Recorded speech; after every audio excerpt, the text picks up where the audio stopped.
जय जगन्नाथ सांग माने शुभ संध्या नमस्ते केमिति अछंती समस्ते आशा करुछि आपण माने समस्ते बहुत भलरे थिबे एवं खुशी रे थिबे मु मध्य भल अछि।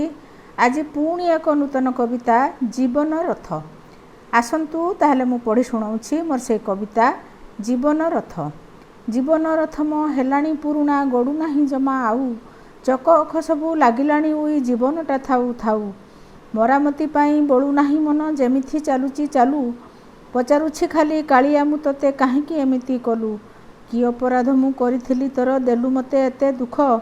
जीवनटा सारा जळी जळी खाली पाइली ने टिके सुख जानिथिलु जदि एई सब कथा काहेकि जन्म देलु दुखर नियारे जीवन को मोर जाली पड़ी मारी देलु सही सही परा पथर हेलेणी पारु नाही आउ सही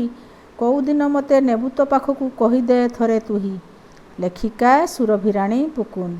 रहिली नमस्कार। मो कविता जदि आपण मानकु टिके भी भल लागु थाए ताहले लाइक कमेंट शेयर करबा को जम्मा भूलिबेनी।